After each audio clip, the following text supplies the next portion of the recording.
nonda wata wata ki City Veni Raturala and Radio Bulan Dua Wata, San Francisco. Me kochi kenda wata bai.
Roseloa, Black Roger to weekend wa kina singa lewen dai ni sanga isibitong wana tin kando na ruana miniti na nonda ngau na mai viti e ke Santa Rosa sa lutu tortola saratiko nga na kavi sibinaba e ruabe mama na miniti ngona nonda bata da maruta ka bata kina na non rabinga rabia so me bakata kina itala Lal Muhammad winaga lebu ke kobula una si matewai mai na tamada ni bisa winaga lebu sar ke ira na pe mata sereran dingitaki mera buka maruta in kemuni andang dai bula mai New Zealand Aotearoa Kiona ni bula bina kana buka rongti ko mai Australia mai Canberra bula bina ka Francis ke irtu no ilawa no na lewe ni bupale bakakina be irtu no buka rongti ko mai waga mai New South Wales sabina buka lebu labeti balai suba ke muni na kanara borong sarati ko may Perth ay New South Wales Sydney ni pinakabukalebo na semati ko may nakabukalebo kim doon na borong ti ko may Liverpool kapakakin na top end na Northern Territory may Australia pinakabukalebo kay Tani pinakabukalebo star na semati ko may na singalebo nday pinakabukalebo kim doon na tok na Pasifika Laila the Kaunivalu may na ito tokalau Tori katinai na atu kukani bula binaka talenga na nogueka pelimbo tena kandabu mai majuro na atu masela singalebu ndai singa bokarombo ka mai viti ne kabiti ko ni singalo tulebu na nondanga unaike Santa Rosa San Francisco kauti kenda bata mai gora na taboka bula vura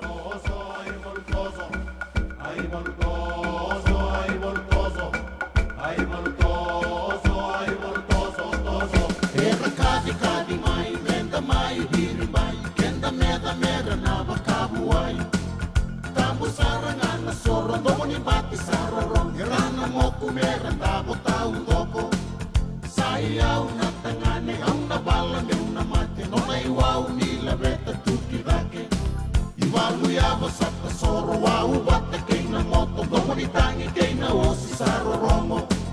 Rai tu mai, au na biri biri ke Mumbai, tau na rabu kenda tumbo kolendai. Tamo sarangan na sorong, tomo ni bati sa roromo, rana moku may makatawani lobo. Rongo nando mo ni hindi mai mena mai biri, nabanua kay nakawa mena numi. Lande kiliw na ganga, kay ratong na leweba, ratong labeno na iwaw ni bala. Randabo kede kede nga, sandra na rara, sayaw sayaw na ganga, sayaw sayaw na ganga. Rongo nando mo me kamo na koro, iyay, ay waluya basa tesoro, iyay, bulgay lang irabaro rongo, iyay, lagi ni volka sa bolo, iyay, ay voltoso, ay voltoso, ay voltoso, ay voltoso, toso, toso, toso. Era kadi kadi mai, menda mai, diri mai, kenda meda mera na bakabuay. Tampo sarangan na soron, domo ni bati sa rorong, herana mo kumeran, dabo tau doko. Sayaw na tangane, au na bala me una mate, no na iwaw ni labeta tuki dake. Ibalu ya wasata soro, wau bata kay na moto, domo ni tangi kay na osi sa rorongo. Rai tu mai, au na biri biri ke Mumbai, tau na rabu kenda tumbo kolendai. Tambo sarangan na soron, domo ni bati sa rorongo, rana mo kumay bakatawani lobo. Rongo nando mo ni hindi mai mena mai biri, nabanua kay nakawa mena numi. Lande kiliw na ganga, kay rataw na leweba, rataw labeno na iwaw ni bala. Randabo kede kede nga, sandra na rara, sayaw sayaw na ganga, sayaw sayaw na ganga.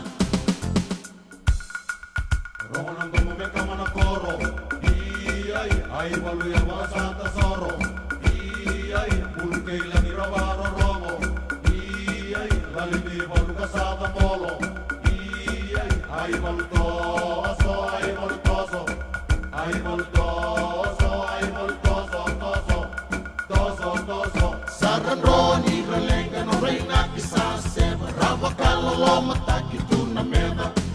Tamo sarangan na soron, domo ni bati sa rorong, herana mo kumeran, dabo tau doko. Sayaw na tangane, au na bala me una mate, no na iwaw ni labeta tuki dake. Damay maraw kede tuwa na mata ni meke, rongo nando mo ni bende kay na sere. Sana gana ganga, saran ro kede nga, mata meke me udu kirara. Maraw na banua, meda sara mainruka, nonda kawa na banua sambula. Sole busan na taka, menda maraw taka, non ranganga, non datoani bala. Rongonan dende beiwani, sara maraw na bati, saira na nondai saki-saki. Tonanu mamatuan, bulani nonda banua, due na lingamundo, unduan-dua. Due na lingamundo, unduan-dua. Rongo nando mo me kama na koro, iyay, ay waluya basa tesoro, iyay, bulgay lang irabaro rongo, iyay, lali ni volka sa bolo, iyay, ay voltoso, ay voltoso, ay voltoso, ay voltoso, toso, toso, toso. Nangone mena siti di vitiri, serevi, e nai valutosa, e bula benakana tuira ralebu, mai na vosai. Nui tangen sandau makasara ng bula. Benaka lebu na sematiko, mai waisea, bushanti, bula retau, sematiko yaningo enawi, mai na sabu-sabu. Upu, benaka lebu, na rito ka nga, mai na rito ka nitay, na makete mai na sabu-sabu. Ni bula benaka mai na wi, en mili na dangi lebu, bula benaka, buwan ni benaka tiko yani, bula benaka tau, benaka lebu. Nakabole mo na siya matiko may na singa lebo inday kalungatan na bengarabi na singa ni kuwa salaniata andikawa. Andrabi nakatali may nimbula bin nakatali maramanayta kalungatan tiko na bengarabi na singa ni kuwa kike mo ninawakanda eso na po ay iro to ko nga may watching and radio Bulan Dua Bata San Francisco. Kautikenda Bata may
Katarina Ombulo, Katarina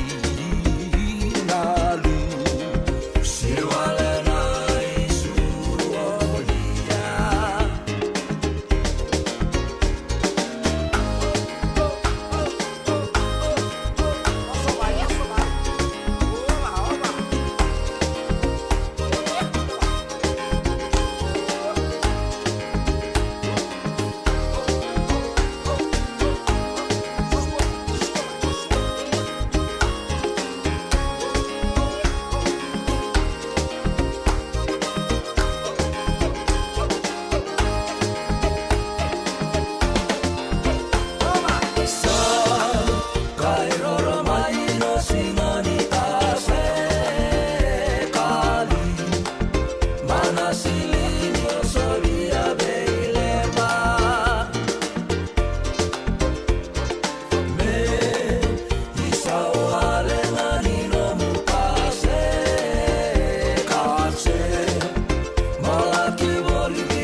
E senga dina ni kara rawa na dhaka waka kekiwa.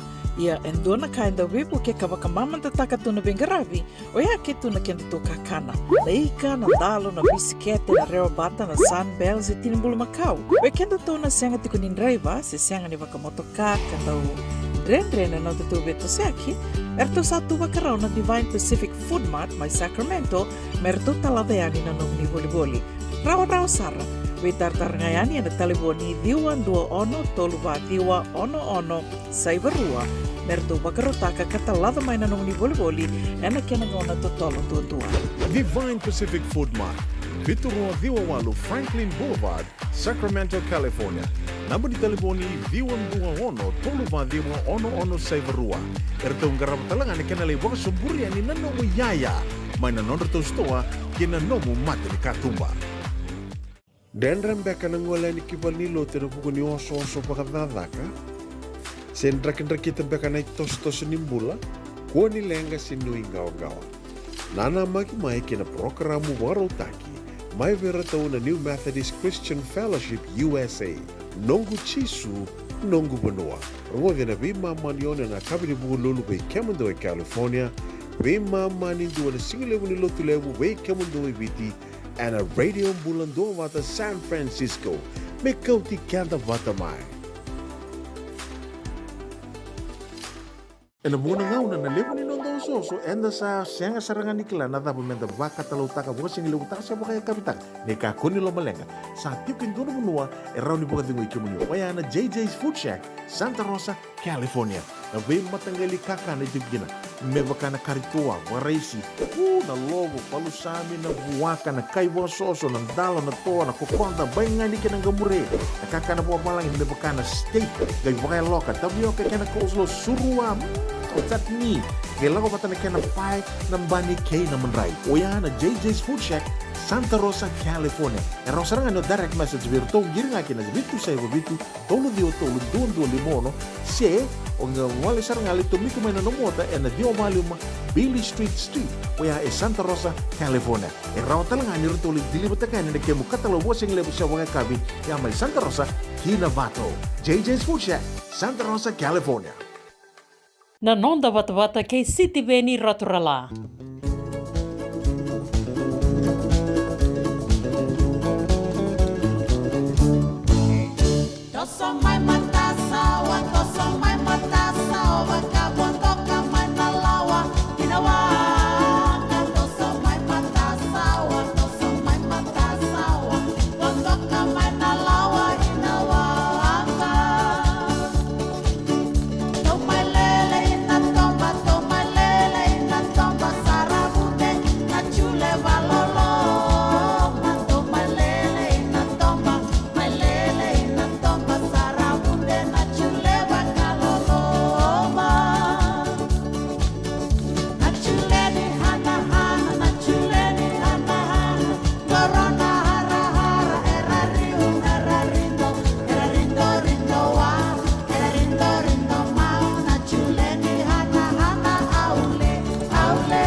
Chuleni hana ke lais sa wula koro. Ni ngaraw na mga binaka ni lambe tikongo na balolo laylay. De so naika and daunganga. Nakawalew. Nakawalew mo ni dua bata tiko may mili na dangilew. Bula binaka. Bukan ini binaka tiko yan ibe kemuni na sigalew inday and radio bulan dua bata lam sita banga. Ni andra binaka ni andra ni bula binaka. Ni andra Ruthi Rasue. Binaka pa kalebong ko may naibubuni. Bula binaka mereo ni rakaso ni bula binaka go ilami koro. Si bito nga na koro turanga mera raito ko may kiara raito ko may na tiny tomba. Ra raito ni sakele ni nawanga may na biyanu na singalebu inday. Ruthi Rasue ragiraki era. M2O Saturu. Dendeng ngay basi katale na kandang ko. Dolabina ina beimbo toko Happy Fiji Day, kalungan takoto na pinguarabi. So sangay tika buni kuwa, nanonra marutaka na songo ni tubakatagi koya, winagabugalebo, vital nota iti ko na sotay na no, katini ni singa, dainday na katini kandua may viti, oni nanggay doni iti kumbaka ni singa ni kuwa ni mataka, so na songo era bugay doriti ko, sa bugay doriti ngamin na koro, so na songo lotu, songo ninggito, era bugay dangit ko na mua ni madaw, ay marutagi kina, na ikalimas nga buluk kabani ang baki, nito nga lala ni viti. Mula pinakaero ni Ratabola, pinakabagalebu, totokat ko na pingarabi, PWD Walubay, pinakabagalebu na onganga, pinakabagalebu, kami ni boy, bulare, pinanumiti ko yan ni Bernaleo ni Koro, o nakalaw madwata, era baka-rauti kong go, na solin ni Bali ni Lotu, o idakan ni Mataka, iyo kalungata, katoti ko na, kato ni Kamunangay, lebuti ko na buata, lebu talaga na itay, lebu talaga na kakana, bulita kinikuha ng basa, na ikali may barabi, pinakabugalebo. Kaya nakibiyaw na kanay kasabo ka raw tu na bono, saratu bono ay nangaunang ko. Pinakabugalebo may nakalo, may maduata kami ni bo, indo na kanay po kalanggaw, na singalebo yung dainday, and ananda bata, and radio, bulan dua bata.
Santa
Me volia back in do nungu life insurance policy?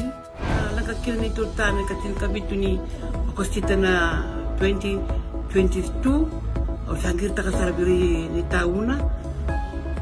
Kabi ngaya kira maga ngaya sala ko mana check. Sengat tali ni biara, sengat sarangan ni biara paling lain. In time sarang amai. So kan kali warga tera tunda warga. Ko tunggu. Kau sahara ko dengo kamu binaksa. Iyo, o yasar nga na buna, e rau sara, sa tiko na pepa se senga, bula binaka se tobi mate, kambani duan nga kana soma mena claim na lom ni rosa nga bulu kabana ua keada na lenga, nisa e ambaki roa tina policy. Text mai kina wasa eva walu dua, tolu walu lima e na kena i tuku matai lalai, o ya na wasa eva walu dua, tolu walu lima. Doyan Robina kana maraman na ita. Do samba di ba kusa iwe. Yandra na ita. Kita sili katalaw manday na Orange Lounge. Maleka. Warasan ba di kata-kata pinakasar tu nga toboy siyang pambakaw. Gay way dala tu kinambat. Koe serengan kori. Sonong una santa pinakat serengan na kenta kakana. Di na to zoko. Kaya kito sa nang berata ni baga singalebu, kito sa nang gali baga kabi ngaya ni kina. Na Orange Lounge, katalaw baga singalebu siya baga kabi, e baraw tayo ito baga manggo sanggay totoka na buno ni kana. May namenda to with ti, kanay baga singalebu siya baga kabi, may baka na baga sakera, na sui, ikatamu teke, roro baga lolo, kay na vida tale. Giraraw mo kila na menu ni singoya, na Orange Lounge, tolo-tolong dua, Orange Street, Santa Rosa. And dua tala na tamari ni Vingarabi ni Divine Group of Companies. Dola may na walang kaloka na mataka, kina walang kaloka anambongi moniti kina singatambo na Orange Lounge. Tolo-tolong dua, Orange Street, Santa Rosa. Dendram beka nang wala ni kibal nilo tira buku ni oso-oso pakadadaka. Sendrakin-drakitan beka na itos-tos nimbula, kuha ni lenga sinuing gawa-gawa. Nana magi-mai kina programo warotaki, may veratao na New Methodist Christian Fellowship USA, nongu chisu, nongu banua. Ruwa na bima maniona na kabini buku lulu bay Kemando e California, bima manindu na singilewu ni lotulewu bay Kemando e Viti, and a radio bulando vata San Francisco, me kauti kanda vata mai.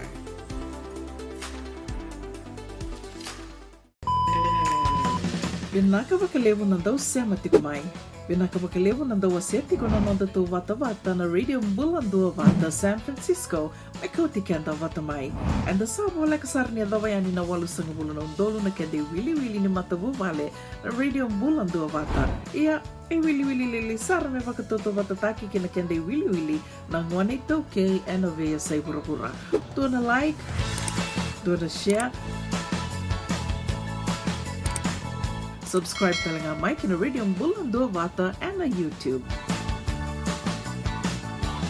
Radio Bulando Vata San Francisco, Mekoti Kenda Batamay.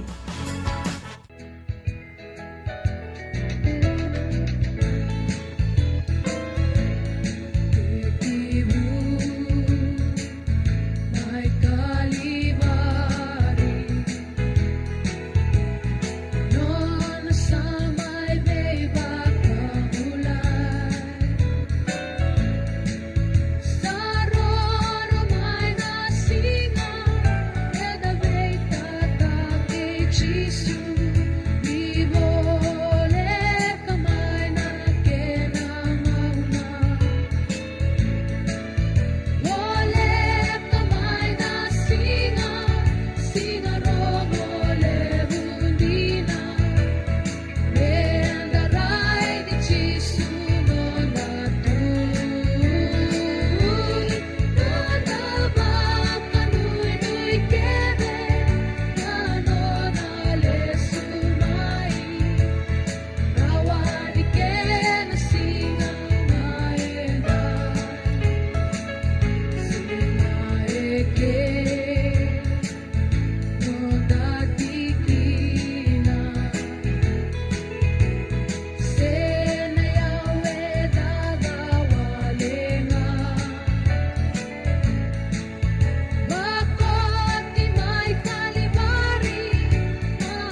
lost.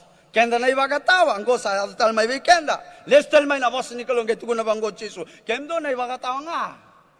Leba manda na diwa sang mulkadi o lebang karamay nandua. Saya alichi. Elebutu nandua chigungo. Abali kenda via kaulo tu chigo pertani ni ake na bonotan taleso. Ebina kangur. O ko manda nga menda lang nga na itu ni bangor na wekanda sinrao chigo. Amale kanan rendre. Sinrao la ko chigo. Sinrao chunga. I lost imagine our church today. We are not going out, my friends. Then we crying. Salele iman ito. Ramgo, wili. Our census has gone down, the Methodist Church.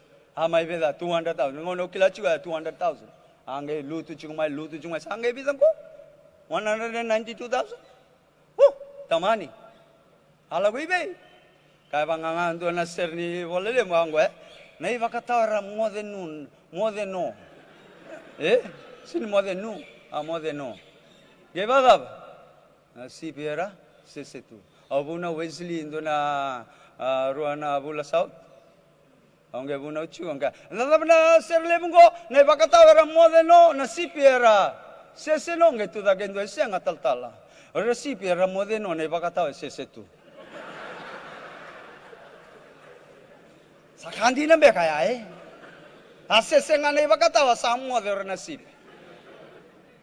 Dabi sotang man nagani serengo. Amen. Amen. Vinagawalebu na talatala Lal Muhammad. Vinagawalebu. Rasipi mo din o. Wakatawa sisitu. Ni bulan nakanawakando ni sige sama roti kumain anong tabata-bata. And radio bulan 2 bata na singalebu ang dainday. Ni bulan nakanawakanda ni singay tagabu maraw tagatikongo ni kuwa ni mataka na nonda songo ni tungalala kanda bukan numatiko kina na kalima sa bulu kabangan ni ambaki ni tungalala na viti. Pinakabalebo na itabi na italatala Muhammad, pinakabalebo lom si tabanga na daw binanoy may bunga naturangan na italatala. Nabi bueti ni way na moli may nanggalin doon ano to sere ano day baka langgaw en singalebo en day sa mga rosa kabulu kalima met kinikarua.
Tao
Ena muna ngau na nalewa ni nondo so enda sa sianga sarangan ikla na tabu menda vaka talau taka buka singi lewu taka siapa kaya kapitang ne ka kuni lo malenga sa tiukin dono menua erau ni buka tingu ikimuni wayana JJ's Food Shack Santa Rosa California na be matanggali kaka na tigina me bakana karitua waraisi na logo palusami na buwaka na kaiwa soso na dalo na toa na kokonda bainga ni kenang gamure na kaka na buwa malang me bakana steak gai bakaya loka tabi oke kena coleslaw surua chutney gela ko patana kena pai na bani kay na manray oyana JJ's Food Shack Santa Rosa California era saranga no direct message virtu giringa kina bitu sai bitu tolo dio tolo dondo limono se onga wale saranga lito miku mena no mota ena dio maluma Billy Street oya e Santa Rosa California era talanga ni rutoli dili butaka ni ke mukatalo washing lebu sa wanga kabi ya mai Santa Rosa Kinavato JJ's Food Shack Santa Rosa California. Me volia back in dono life insurance policy? Nakakil ni tutame katil kabitu ni akostita na 2022 o sangir takasarabiri ni tauna. Kami ngaya kila maga ngaya salah ko mana check. Sangat tali ni biara, sangat sarangan ni biara paling lain. In time sarangan mai. So ang kaliwara ka tala tunda wala. Kuwertongko. Kau sarang ko dengo kami binaksa. Iyo. O yasar ngana buna, e rau sara, sa tiko na pepa se senga. Bulo vinaka se tobi mate. Kambani duan nga kana soma mena claim na lom ni rosa nga bulu kavana ua keada na lenga, nisa e ambaki roa tina policy. Text mai kina wasa eva walu dua, tolu walu lima e na kena ituku matai lalai. O ya na wasa eva walu dua, tolu walu lima. Doyan Robina kana maraman na ita. Do samba di ba kusa iwe. Yandra na ita. Kita sili katalaw mande na Orange Lounge. Maleka. Warasan ba di kata-kata pinakasar tunga toboy simbang bakau.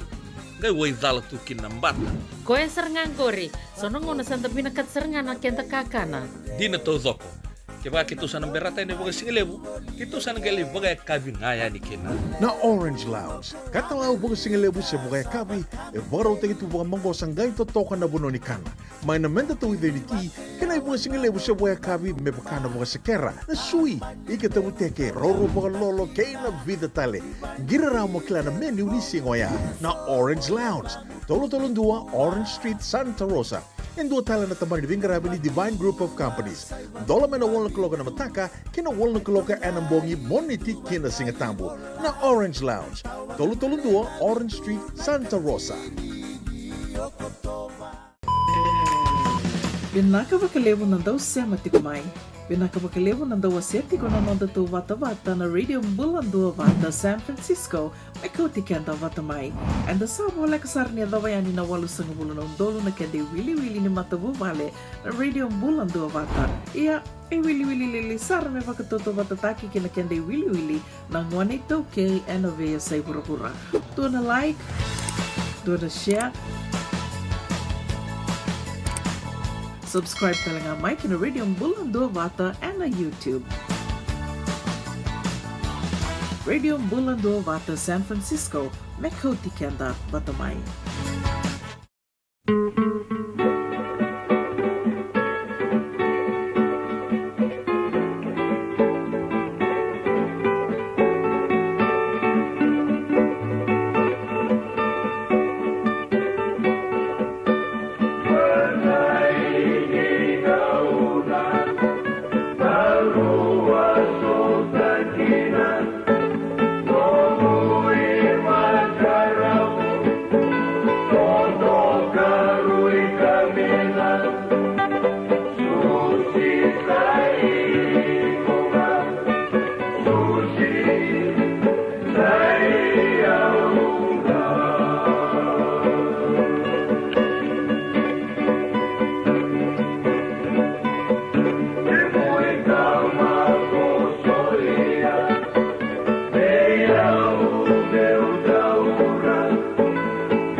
Susi sahi ko nga sayaw nga roda baray dembe kay rato na daw ni Wemanu na vanua vuna. Va tinay tukana di bula benaka marama matangali. Ito toka tiko na visa matian singalebu endainday may na Kalsa Road istuba. Va tinay tukana benaka bolebu. Ara rupeni dama bula weka bula benaka. Rana numiti ko na deba ni dangi na singalebu endainday. Filomena rabuiwai totoka na sere. Kemuni totoka na sere na kemuni serea na bole butau ke tavea bula benaka me barbo tai talengakin na ilawa na Israeli turanga kimini boy vena numitiko ni satu na tiko mai na namdo soli mai na kalau na singani matakai ya sangai vena numitali tungo vera na kalau maduata suba ke toka kaina kini rasa soko saratiko ngayani ngoy batulawa merangoleni kin bonua buat turang au matalebu kaina korona kalau meralaki wengarabi karalaki maru takatalengakin na singani tu bakata ki kwene viti kene kalima sanga bulu kabani ambaki era pokoke duri talengakin pokoke duri tiko na soli jo muriwanga dolabina totoka na wengarabi totoko kemuni anu tagani satu toka tiko nambula pina bogalebu na bese mati mai na tuirara lebu mai na bosai pina bogalebu sara di kalungata ni bulan balabu pina bogalebu na buah itau kei tabea totoka na bengarabi ke Sherry Vandinga bogayan ratiko mai na singalebu indai na bogabinda benaka be Sherry Vandinga kalungata tiko na bengarabi pinaga boga lebu meli naunga zola pina kuida lebu I wangano inga kwe I New Zealandi pinaba lebu njina meli naunga zola pina na kuida lebu ni tambu ya tanga di Vanua pinaba lebu meli naunga na banu inu pina kotoma I wangano I me New Zealandi na singa lebu ni kuwa ngauna sabo walu na miniti me tini karua ndanga I rongo tukutuku na tini karua na radio bulan dua vata San Francisco kauti kenda vata mai.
E na lasa main rekena erto vesureti mai tawale amanda kambani.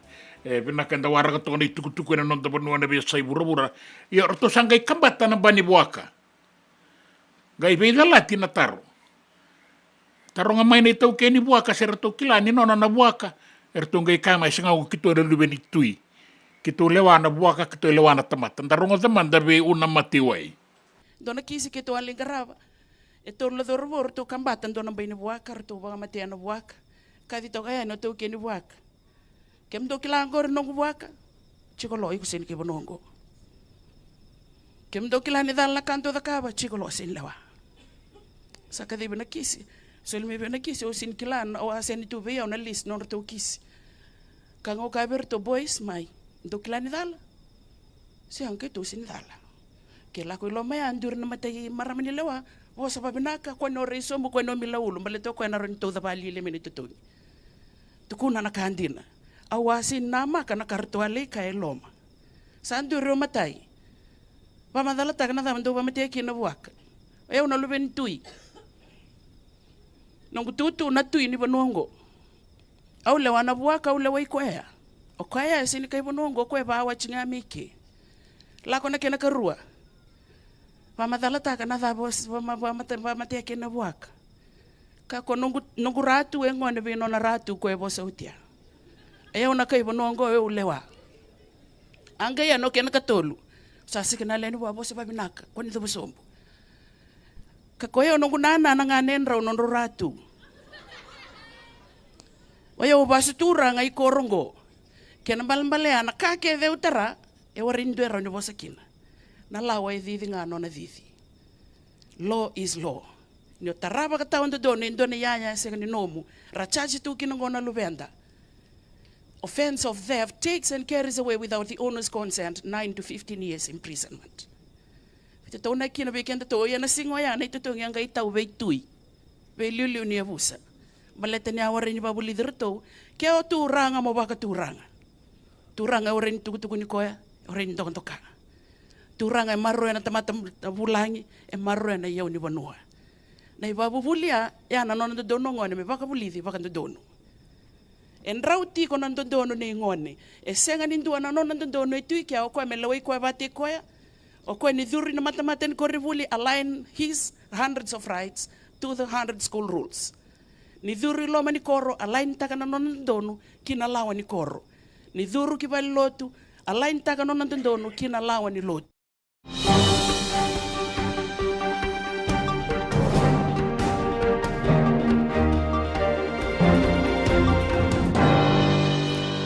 Rapini karuana kaloko, na itukutuku e na nonda vanua mai viti. E undolu baka undolu e raosota e ni na Subrail Park mai Lambasa e na singa na noa na singa ni baka na numi ni tungalala ni viti e na ikalima sanga bulu kaba ni ambaki. E raosota e ni na lewe ni vanua ndui kai ra tokare ni na nonra isulu na karakarao bata ke na bula-bula damu-damu. rato karatiko ni na roka ni kuila ni nonda vanua kara o sota yani na veitolo ni ngau ni sala kara marautaka na iwakatangi ke na ituwa ni Wengarabi e marautaki ki na mai na Subrail Park na ikalima sangabulu ka ba ni nonda tungalala e viti. Tikabu e nandua na matataya be na loma ni tau ni mai lambasa ka rato wili utakikina na matai wakatangi ni matai walu e na nonda panua era sangai muri talengayani na bagai lesi-lesi na bagai ministeri ni matani tu kara matataki e na songo e na noa o ira talenga na bagai lesi-lesi watake ira na ngone buli era o sotayani na tau ni o lambasa sawo tini rasaya do ina rara ningito sangai ki bagai dorikina na bagai ki buki-buki ni matai walu e na iwakatangi kei na sere e na rara ka e adana na Trooping of the Colors Parade e Subrail Park. E le waraki ramai kia na turanga tui maduata na presidente ni nonda matanitura tu William e kato ni vere ka sanga e tegabuki na beba marutaki. E oti na beba marutaki e laki tinia na wana bagarua sanga bulu kandua ni dakai ni vanua kei na langati ni nonda sere ni matanitu. E kaya na turana tui lambasa ratu chonengo mata ni tungalala kanda boka na numango e bunga sara na kene imbale-mbale be ira mai lambasa kei na buali kuraramba ka boka reita katiko na iwili-wili lebu ni lewe ni vanua e undolu karosotea ni na Subrail Park. E boka reita kini nonra ndua bata kina nonra tali itaka e ndua na singa menda boka na numakina na nonda tungalala. E boka reita kani o ira ratiko e na loma ni rara e rakilatiko ni na vanua ngoviti e nonra tiko talengakina na nonra itiko-tiko. E kaya endua na turanga mai lambasa endua e boka itiko-tiko e na tau ni o usa i adama na edana ni sa ndua tani na nona tali itaka na soli buki-buki ni mataiwalu kena mataiwakatangi ka rasaraboya mai lambasa e na noa. Na turanga ngo usai adama sa embaki walu sanga bulu kandua kana numa binakatiko na embaki ni tungalala ni viti e na ngau na sanga idambeta kina e na 5 sanga bulu kabana embaki saoti mai Albert Park na ngau na se do rabo lei kina kada susu ni bolinga e suba ia sabang bauta talenga usaya ni beletan sa embaki walu sanga bulu kandua sa rei oti tiko ni nona maruta kana matangali songo bogongo ni tungalala ene mbakingo.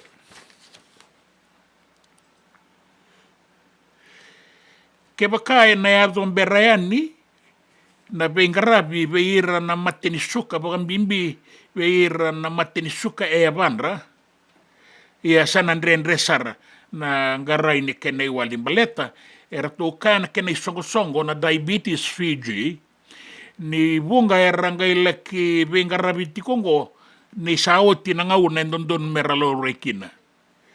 Kasa sangai tikongo na kena iwali. Bunga e rabakara na waibagabiti.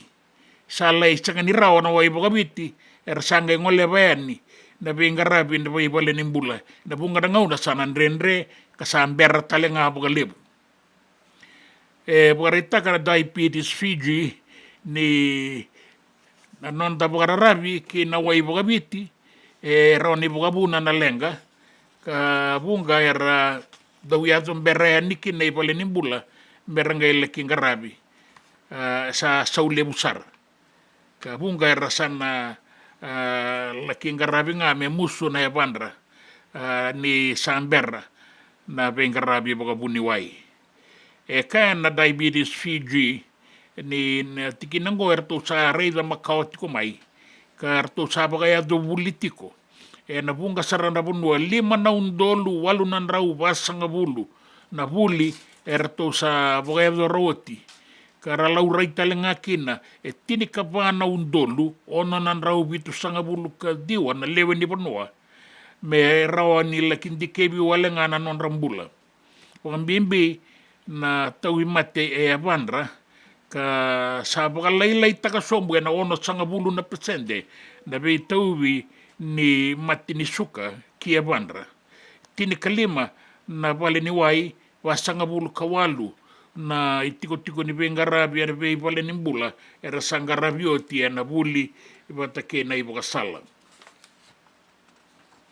Kinanggito sa ga iboka rita kangon na istongo-songo ninggito ena nonda panua na Fiji Rugby Union ni sanganindi na vei mbeitak tukunitiwa kinangon ni rasangani saumi na nonda daurabo en sota ninggito ni burabura en bakisawati ai tukungo era tua warita ka sona dongito wiliki no kapitani wai se na the levu o leva nimbotia ke semi ranrandra ia kan liu ni matambose ni rakavia na nonda banu Peter Maisie ni sa takataka ko wasar na isongo-songo ninggito rakavia na nonda banua me anrabi, me pakai dori kangarabi pakai pinaka, na be dinati me baletir na nondan daung gitu. Kaya Peter Maisie ni asal laki kaumai yang dua na kamba ni daung nibika, na Ivelian Company, me rato maindike ba manda na ituku pakai labo ni FRU, me roni lauraiki na se andina na ituku ngose senga. Ia era tō wari takamai na daunibika senga e sa saumi o ti taudoko na non rei bota na daurabo. Mbera mbeka e so mbeka mbereani ia sa saumi taudoko. Kaya o Peter Maisie baleta ng bonisi kaya ni so na daungito era tuku bukan dono sarma ibe Siti Veni Rambuka na Prime Minister membaleta non rambonisi. Ka dondon me saumi nioti na sota ni burabura na William Webb Ellis Trophy mai varanise enem baki sawati ayala takitiko kinabir na dorobo lima na undolu dua me rasaumi me semberani lava na ikawalu ni singa ni bulan September ke na Okotoba na ikatini katolu ni singa. Ya, era kaya tiko may nadorobo ni Rautambeka ni ono nan raw na undolo na paundi na bonisi solia na isongo-songo lebu ni burabura. Kaya ba kaya rezo ba na kota final. Kaya talaga o Peter Maisie ni isaw-saw mikede sabo kaya dorioti.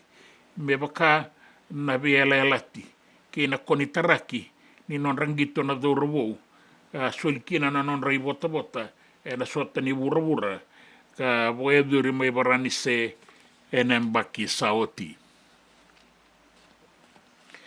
sa kere na non abagabengu na dawi baga tabulid ni non da timi ni rakabiti ni kalima na marama eviti sa kere kin na non abagabengu o Moses Rauluni me baleta na timi tini kalima ni marama kaya o Rauluni ni sakere na nona boga bengu na nona itutu boga dawi boga tabuli di baleta ni sanga suti ni toso binakasar na nona tongito na ngonelewa ka boga lutu sombutale na kena iboga tangin ngende na vida na sota kanga iboga duri walengango ka boga rita kakina ni non sota na non dangonele o andruka be Samoa na kai wasanga bulu kalimo Samoa tini kabitu o biti andruka talenga be Sikotelandi lima sanga bulu kadiwa tini kalima watake na Netherlands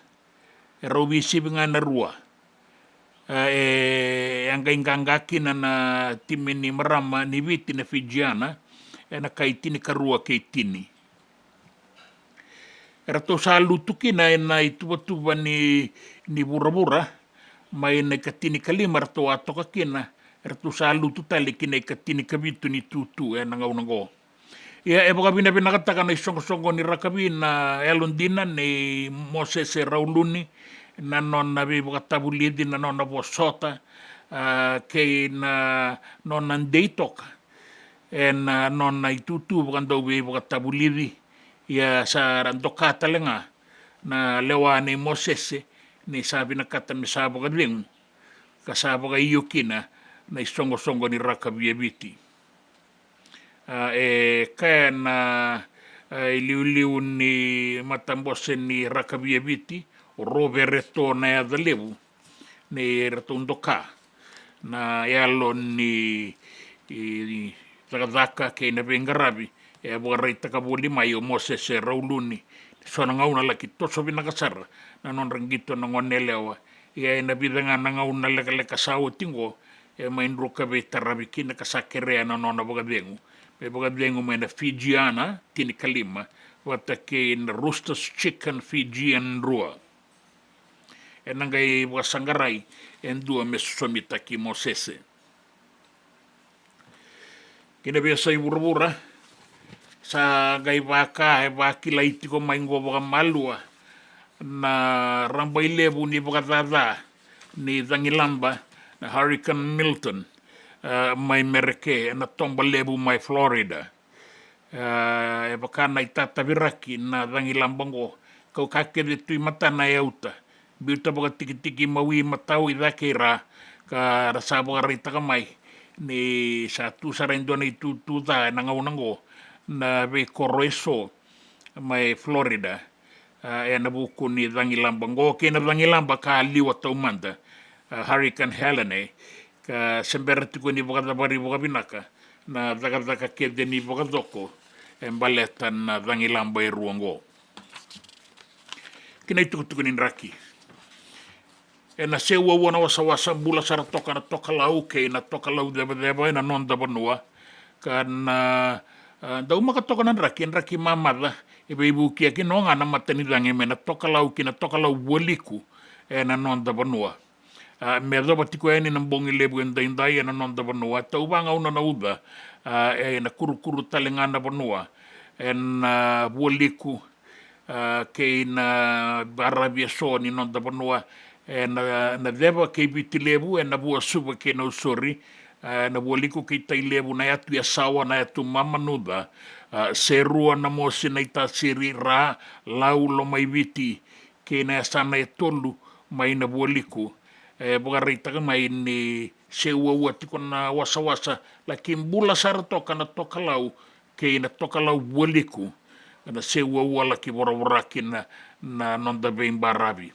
na uko na lolo atau banga una na udwa na kabi andai me bakanga na kabi na no kurkur na banua kana ndei koto na ituba kinin raki andai me ado na singa ni mataka sai kangori na itukutuk nin raki bakakina na itukutuk na be sai burubura na itukutuk na nonda banua kenang gitu na nonda bata-bata kay City Beni Raturla.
Boleh mbak endo nunggu life insurance policy? Nakakira ni tutana katil kabitu ni wakostita na 2022 o sangir takasarabiri ni tauna. Kami ngaya kila mada ngaya salah ko mana check. Sangat tali ni biara, sangat sarangan ni biara paling lain. In time sarangan mai. So ang terliwara ka tala tunda wala. Kuwertongko. O sarang ko bengo pamilaksa. Iyo, o yasar nga na buna, rau sara, sa tiko na pepa se senga, bulo binaka se tobi mate, kambani duan nga kana soma mena claim na lom ni rosa nga bulu kabana ua keada na lenga, nisa yang baki roa tina policy. Text mai kina wasa eva walu van dua, tolu walu lima ena kena tuku matai lalai, o ya na wasa eva walu van dua, tolu walu lima. Dendram beka nangola ni kibal ni lo tena buku ni oso pakadadaka. Sen drakin kita beka na tos nimbula, ko ni lenga sinu ingaw-gawa. Nana magi mai kina programa warotaki, mai vera tau na New Methodist Christian Fellowship USA. Nongu chisu, nongu benua. Ruwa vina bima manione na kabini buku lulu bei Kemando California, bima mani dua na singilewu ni lotu lewu bei Kemando biti, and a radio bulan doa wata San Francisco. Me kauti kanta wata mai. Na nonda wata kay City Veni Raturla.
Talanoa kei pono ambalabu. Nui takin tau makatunan raki na lo mani tomba. Naka boga lebu na boga rongo sarati ko mai lebu kana. Tui lebu kana ni mbula binaka. Baravi Enrico mbula binaka tau. Naka boga lebu nanga ravi tapi mai keri. Naka boga lebu na bena numi. Baravi Enrico. Naka boga lebu. Ricardo Paul. Dola bina kere bina numi tunga ina na sere. We kei tau lango ena swaya shipping lo toka. Poka mimbi wana ni tau yanda na maramani ang gweta mai na atu ya sawa. Kei ratu o sea mai Jerusalemi, kei tuleki mangio mai na sinu lebuka o balau wei o taitiko yani o Ricardo Paul. Ne bula benaka. O sa tikungo na maramai na lomani tembara Elesi Wong, ni bula benaka kemoni, lagatiko nga na ni tau soli na bubale ni mataka. Ena singa buka roa ingo mai viti na Wong family na bubale na Wong na non na itiko na maramango itiko na Elesi Wong mai wai kai buni se ye tonga rewa ke ratu sambau na numitu sa kale buna buka ni bina kaya ni kina mdo soli ena singa ni mataka katoa tawa buka lebu tiko na kato ni kamunanga wati soni na sau na low mboto wese Pinakabuka lebu nduri sanga lebu sar na tobi. Pinakabuka lebu Samuel Bave. Dola bina rigi. Ke Stino Tokona. Nimbula bina kan Auckland City mai New Zealand. Nomo ni bota. Nimber ningai rongo di na tuku na tala Lal Mohammed.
Tei, rau chico nei lavo.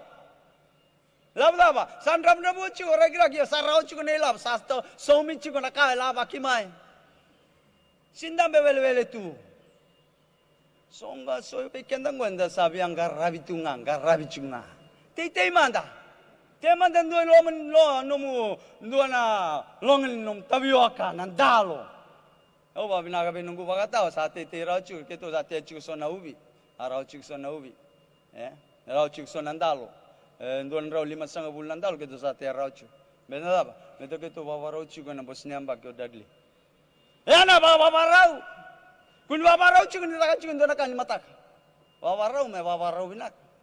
Na istri ni lotu. Le suba tale na kama kawa ke kai binaka doutor mai.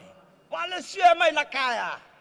Ora nangase era lako, era mbuno, era taumbale, era kosova na wai.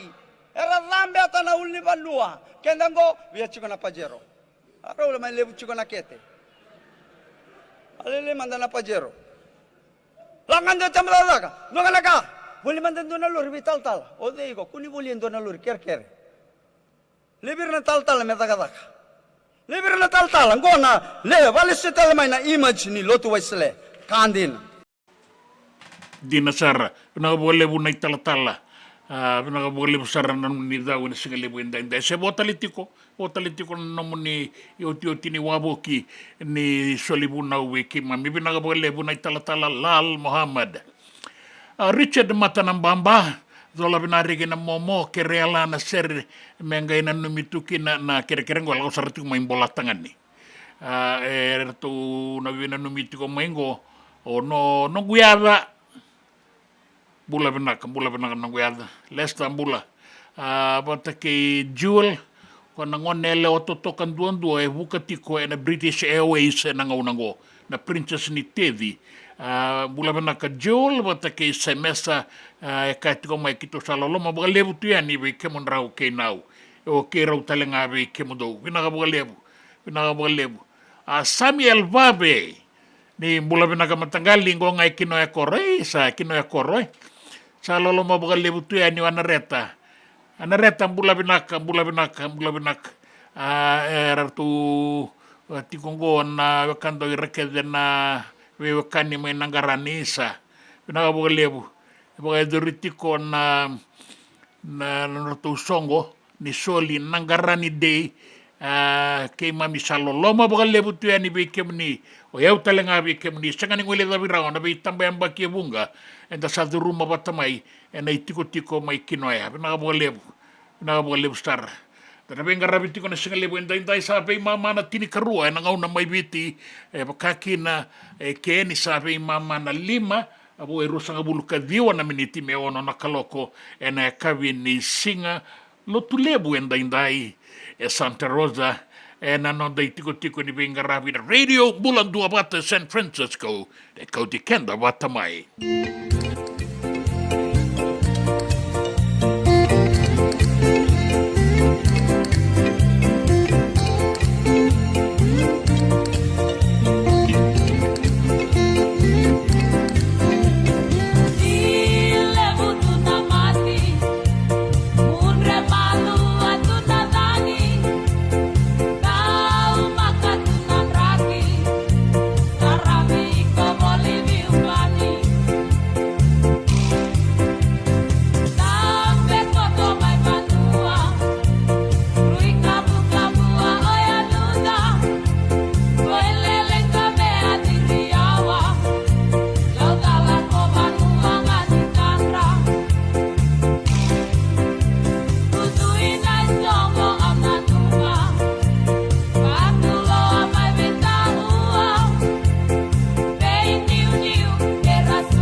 JJ's Food Shack. Etigo kedi kina nakakana boga bitki me bakana kokonda. Lobo benga ni ngai kani do itu na bundi nan dalos e tapioca. Nakakana boga langi me bakana steak baka elo kena coleslaw. Wee! Nakarito asa wadha badina na kani kana. Etigo talangana non to specials and lomo ni madawa. Dau tamba na Facebook. Na doi ni tiwa ya na bani mandrai pai ke na bunga tale. Gore na JJ's Food Shack. Viu Valley mo Billie Jean Street, Santa Rosa, California. Karotal nga nito dilibo yang may Santa Rosa, may ato sarani kinavato. Giritirto sana kinavitu sa mabitu tolo dio tolo dundu al limono. JJ's Food Shack, Santa Rosa, California. Me volia back in dono ng life insurance policy? Nakakil na ito tayo katil kabitu ni akostita na 2022 o sangir ta kasarabiri ni tauna. Kami ngaya kila masa ngaya salah ko mana check. Sangat tali ni biara, sangat sarangan ni biara balilai. In time sarangan mai. So ang kali warga tala tunda warga. Kubertungo. Au saya lo dengo kami binasa. Iyo, o yasar nga na buna, raw sara, sa tiko na pepa se senga. Bulo binaka se tobi mate. Kambani duan nga kana soma mena claim na lom ni rosa nga bulu kabana ua keada na lenga nisa yang baki rowo tina policy. Text mai kina wasa eva walu ba dua tolu walu lima ena kena ituku matai lalai. Oya na wasa eva walu ba dua tolu walu lima. Doyan Robina kana maraman na ita. Do samba di ba kusa iwe. Yandra na ita. Kita sili katalaw mande na Orange Lounge. Maleka. Gurasan ba di kata-kata pinakasar tunga toboy simpang bakau. Gay way dala tu kinambat. Koe serengan kori. Sono ngono santa pinakat serengan na kenta kakana. Di na to zoko. Kaya kita sana berata ini bagai singlebu. Kita sana gali bagai kabin ngaya ni kena. Na Orange Lounge. Katalaw bagai singlebu sa bagai kabi. Baro te itu bagai manggo sanggay to toka na buno ni kana. May namenda to identity. Kena bagai singlebu sa bagai kabi me bakana bagai sekera. Na sui. Ika tabu teke roro bagai lolo kay na vida tale. Girara mo kila na menu ni singoya. Na Orange Lounge. Tolo-tolong 2 Orange Street, Santa Rosa. Yang dua tala na tamang ni Bingarabi ni Divine Group of Companies. Dola mena wala kaloka na mataka, kina wala kaloka anambongi moniti kina singatambo. Na Orange Lounge. Tolo-tolong 2 Orange Street, Santa Rosa. Na nonda wata kay City Beni Raturala.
Audurura na vale tai mi. So na India so ai viti nei mami daga visi ngana te reisi. Nandrondo langi kei na uto solo. Erto we mga maruta ki telinga keira na bei mata sere ran dua pata tiku na bei mga lasai. Na singa lewe ndai mai viti saya kabi to tolo sa retiko na bonuango. Santa Rosa boy rusanga bul na miniti me ono na kaloko. Filomena rabu iwa evi na kabuga lebu na sere ke muni. Na kabuga lebu na bororong mai. Ulisupa talimanda na bonu ina binaka nei Sami El Babe. Bula binaka mgonga ikino ya koro. Rein dua ber na koro makawan duon beka na sesango. Sembera o kino ya bi baka balitaki, sembera nandera, sembera nandawa, sembera nepani, sembera laudala beach state. Sembera kedego sa andam betoka na korongo. Artu sa ngone leo kino ya na reta ngone kalou. Ke ira na leo kamuni mai nangarani artiko iki. Nimbula binaka ni kalungata. Bukan ritiko na kabiri na soli nangarani day. Ke mami salolo mabuka lebu tu ya ni be ke muni ya ni ala binaka maroroi tu na nonda be wakani ya be tamba ngauna ya be tamba tamata. Aisa ke kalau toto kana be ngarabi send yours my California. Aisa ke kalau na buka nui binaka maroroi tu ko nambula ya na muani madongo ya na songo di Fiji Day Santa Rosa California. Di sana rongo da tikuen na kene tukutuku. Bondo na sere rabo maruta kina na lewe ni matangali zoko tuingele mai keasi na bosa na bo lebu tulia tuinrola kire mandango remember to bona no mitale tungango na bakasanga tikongo o losana o sala na ratu telengana kena bo ya litiko na dana to yanda bo ni bina katiko sala o seini o tulia mai nukum balabu sabu-sabu pina ka buale unai roro ni wanga buka mai sabu-sabu toka kina na korongo nukum balabu ka ratu bukan ini pina ka tingu mai kina ngona ilawa-lawa ni tulia twin rolla sabo etiri kerja na miniti mendua na kalau kena ngau na mai viti na radio bulan 2 bata kau ti kenda bata mai Wain daw na korondo mo, iti ko kinanonda seni ro, sira mulili en la vemo, ngiyaw di ba meurika bolilala.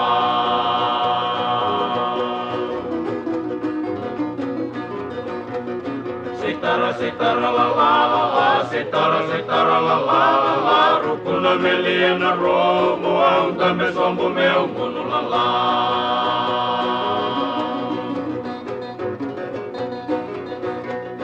Kalimi meu vem mau, na eu longo samara, o manicani la saveia, o que na lá niu tau mau la la.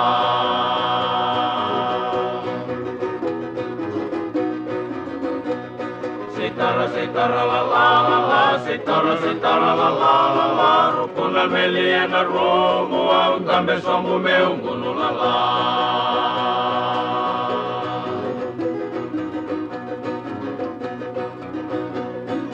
Ngoli na matile, ulai tini na uale, ulai sangai na kurule, ulai sobai na disile ulala.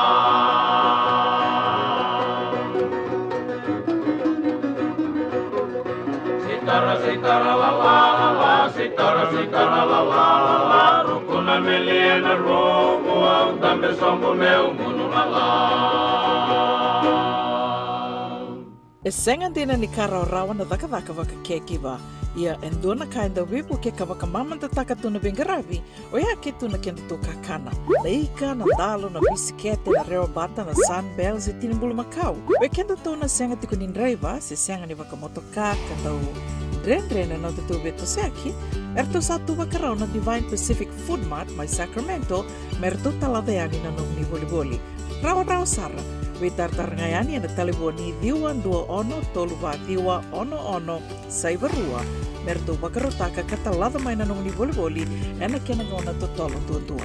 Divine Pacific Food Mart, Viturua Diwawalu Franklin Boulevard, Sacramento, California. Namba di taliboni diwan 21 toluva diwa ono saivarua. Erto ngarap talangan ni kena lewang sumburi ani nanomu yaya. Mai na nonreto stoa kena nomu mate ni katumba. Dendram beka nangola ni kibalilo tena buku ni oso pakadadaka. Sen drakin beka na tos nimbula. kuoni lenga sinu ingawa-gawa. Nana maki mai kina programu warotaki, mai vera tau na New Methodist Christian Fellowship USA, nongu chisu, nongu benua. Rongo vina bima manione na kabini buku lulu bei Kemando e California, bima mani dua na singilewu ni lotu lewu bei Kemando e Viti, and a radio bulandoa wata San Francisco, me kauti kanta wata mai.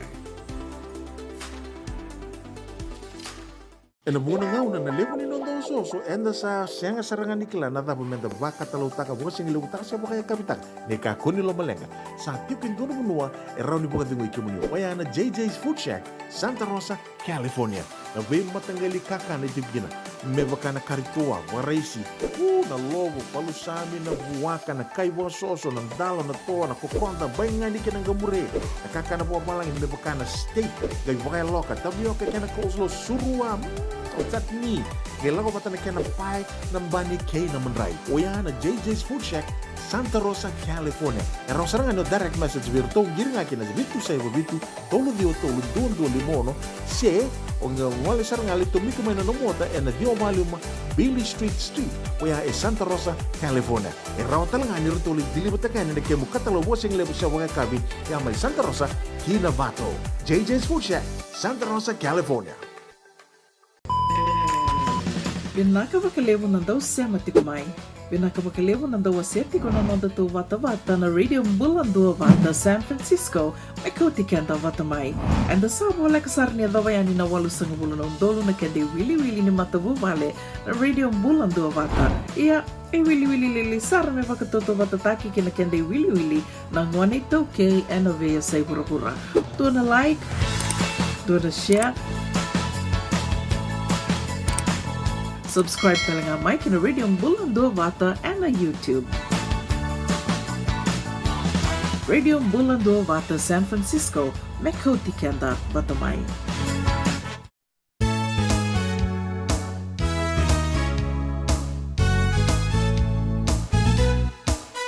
Pakarau buka sabole, kemasinga di lala tu beke. Kabong ini ku meda mabeke, tanai ala ni no dasere. Kesadina, kamu basaru ikami kamila. Sadina, kamu basaru ikami kamila. Andi moli ni kai bosa bei. Rabo arakatan tinggi, dakoi rau batanga kaibi, kaya latu di kuana kena kami. Sadina, kamu basaru ikami kamila. Sadina, kamu basaru ikami kamila.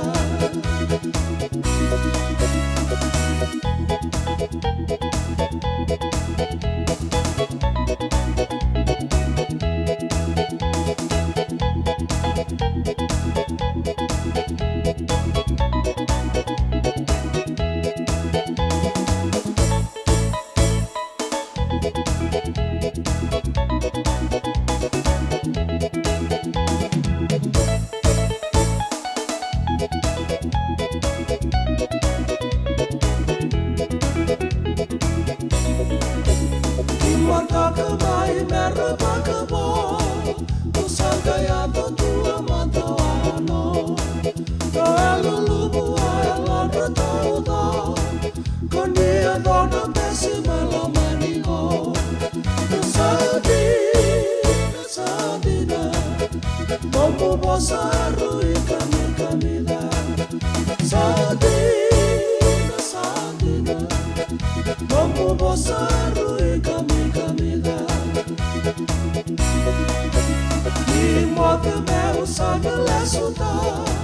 bosaru kami kamila Sandina Sandina Mambo bosaru kami kamila Sandina Sandina Mambo bosaru kami kamila Sandina Sandina Mambo bosaru kami kamila Sandina Sandina Mambo bosaru kami kamila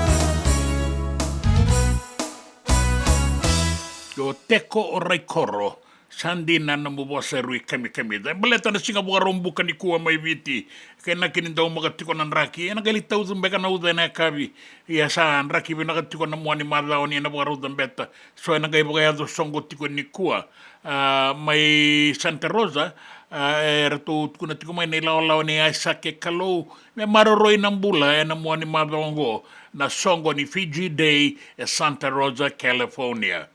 Bula benaka sami I vave, bula benaka ulisubutik mata na namu tuku baletan na bebunga marutaki na baletan na matanggali o doko tuingele mai keasi na vosa na bole bunuita kini rongo binaka tikwa ni lambu embu tikwa ni na lomani bonu e vitilebu Becky D Diandra totoka tikwa na bengarabi kemuni binaka bole Becky D na benomi toka ingali wise bula binaga weka pagano hindi binaga tuwa ngo sabu secondary school sabu binaga baga lebo na nomini sa matiko may nasinga lebo inday and naga rongo itukutuku yan ang duwa na kaloko pata kena itukutuku nin raki ng gito kena itukutuku yan na baya sa iburo-burang go na nonda vata and the radio umbulan dua vata.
Paniau le pani. Bula bina kana boga rongo tiku mena singa lebu enda indai. Enda wara katiko na tuku ena nonda banua ena dua na kaloka na singa lebu ni kua mai viti. Ena ngau ne Santa Rosa na tuku ena ngai ngole na o na kaloko ena kabi enda indai. Totolo sara na karomu ni singa. Ena singa lotu lebu enda indai. Ena kabi ni lotu lebu ni kua Santa Rosa, California. Da boga rongo manda kina tamadadanga ni visa be kobula unaisi matewai. Na ngauna ke tu taraki na fingerprint ni ngone, that's the end of his future. Wakanga na dhuru ina college ko iti kono ulubatu. Baleta na ngona sa toriki no na fingerprint, ena lei fomu ono fomu vito ko e pasi rota na makani pailati. Nila imbimbi una no korni bule na senga nindu ona katumba indola be ngone. La ko ibalangi vangara dhaka na songo ke diwa. Baleta Dukila Toko ena lesu tali mai me make kote ane na nona police clearance that criminal record remains till death. Sindu embo koda.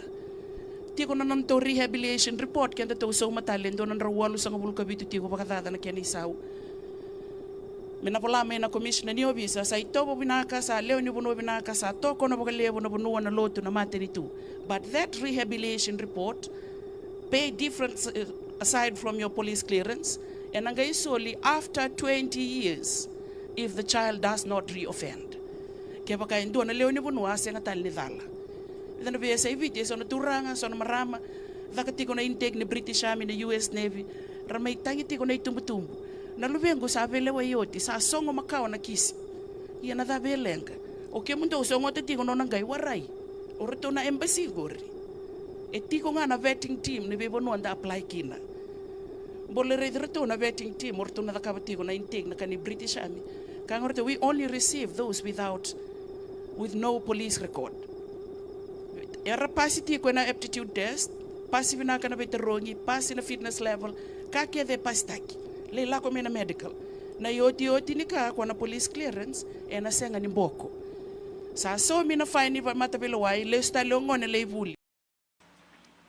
Yo binak na buli sang sutin ni raw star e baka kina na dadak baka bo ke baka enda sangaranga ba kenda da baka durianga non da bisnisi sendo na dadak enda lewa baka kenda bararabi kina bi tambana taleso ena baka tau ena sabsabani kenda di tukutuku ena tambada dadak ni bisa da baka binabinagati ko ena madongo sa da batingo na singa baka rumbukan ni kuwa mai viti so na wakanda era edo sarama e bonua tani merlaki marauta kaya ni kibiti na tungalala sanga e sota bata ke na sota lengana itu sanga rabit ko mendela ni abu so limbeka ni palilo tu bata kirato mena kalau madwata orto na ilawa erto unda utokango ena swaya shipping mai lautoka very caro Paul era nanga e ngole batiko endo ron rakaba barrel ni mataka na singa buka rawa ye biti ya anda buka binabinak ninda bese matitiko na singa lebu enda indai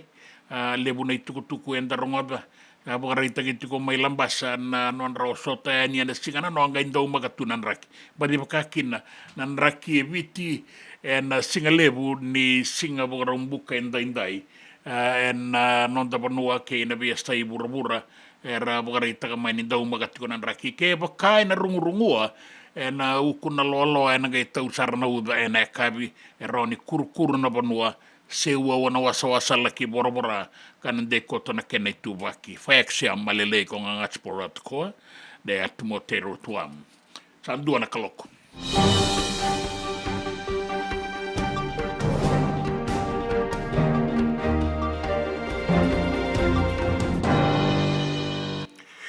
tuku na nonda banua rosota ya ni na noa da Subrail Park e undolu na lewe ni banua mela ki maru tagikina na non da singa ni tungalala kanda bukan numa ne kalima sanga bulu kabani ambaki e na singa na noa era dua bata na lewe ni banua ndui kai era rokabata yani na damu karakarawa ke na bula merala ki saraba ka marutaka na songo ka baka matanitu ka baka eldori may na buwaliku na singa na noa era baka rita ka na Bewe kani lewe ni matai lawa ni bengarabi na matani tu era tayambe ni be ministry o era na itumbu karamuri etiko ni na ilako ni bukatangi main matai walu ni nonda banua era durumaya ni na koro lambasa daloma ni tau ni mai lambasa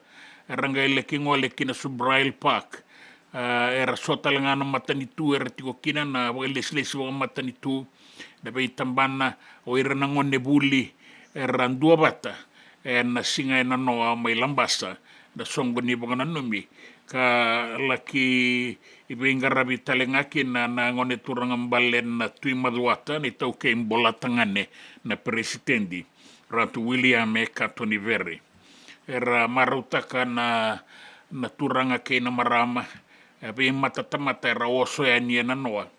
Kara bagan dina tagatiko na tuku na itu ilambasa ratu chonengo mate. Ni singa ni mataka era nanga ito mana talembaki na eso na kena bengarabia na noa na songo ni mata ni tu. Kara bagan dei tagatiko kina ni obiti kwenda mai marau tagatiko ngo nonda banua katiko talengakina na nonda iboga dengu. Rawa bina kina na ilis-lisi wa matanitu dua na turanga usai ya dama yang baki walu sanga bulkan dua kaya. Sa dua tani na nona maruta kana songo ka buka edurua mai lambasa. Buka rita kana turanga ngo ni sa maruta kasar. Ni amba utiko talenga na singa na noa mai lambasa. Maruta kana tubai walu karabi kina na leo ni matai walu na nonda banua.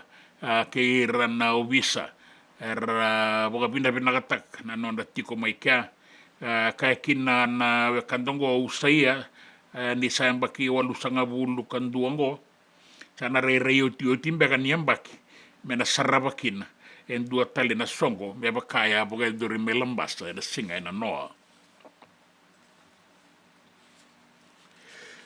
boka rita kana isoko songo na diabetes Fiji kanda unga ravira na mateni suka ni nalenga etiko na ngaunango baleta na kenanda unga ikaumbera ya ni vale nimbula na tau yuati lebur na numa merbanga ramanda na waiboga biti sa lenga na waiboga biti sa sangandirawa ranga ingole pa na bengarabi ni vale nimbula ka bunga na ngauna ranga enda uyadwe ni sambera sa sininga rabirawa ni sa oti na ngauna indondonu merangarabi kina.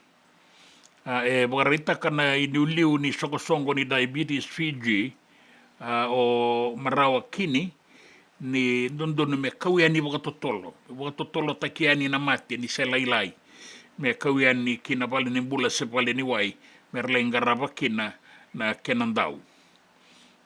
Bagarita kita lingama na tambanango i diabetes Fiji ni binaka me ndangole pa na buli eso sabaga idoritiko na buli ni kana ni tiko sabasaba na tiko mbula me rao ni lebeki na matanggali i rebu ni mate bagango o mbimbi veira taubi mate na yavandra ka taubi mate ni suka na yavandra me rabo totolo takiani e vale ni mbula sa pagaya do buliti kono diabetes Fiji ka pagaya do roti 5 na undolu 8 na raw basanga bulu na buli arangarabi kina tini kabana undolu ono na raw bitu sanga bulu kadi wana lewe ni banua me rawan ni dakinda bakin na non dai tabi me bagala ilai takikina na musu niaba me bagala ilai takin go sala ilai na ono sanga bulu na pasente salut na kenda wili